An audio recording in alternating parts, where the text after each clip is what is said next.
కూటమి ప్రభుత్వం వచ్చినాక చాలా మారింది సార్ ప్రభుత్వం. గతంలో వైసీపీలో ఒకేసారి 3000 ఇస్తామని చెప్పి సంవత్సరానికి 250 రూపాయలు చెప్పిన పెంచి వాళ్ళు దిగిపోయేసరికి 3000 ఇచ్చారు సార్. మన చంద్రబాబు నాయుడు గారు వచ్చిన తర్వాత ఒకేసారి 4000 చేయడం జరిగింది.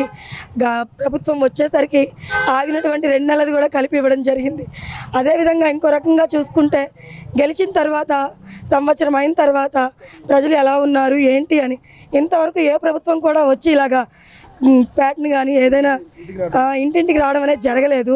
తొలిసారిగా మన చంద్రబాబు నాయుడు గారు ఇటువంటి కార్యక్రమాన్ని పునరుద్ధరించుకొని దాన్ని విజయవంతం చేసినందుకు చాలా సంతోషంగా ఉంది సార్. మళ్ళీ ఇలా చంద్రబాబు నాయుడు గారు మళ్ళీ గెలవాలని చెప్పి కోరుకుంటున్నాం. అప్పటికిప్పటికి చాలా మారింది సార్.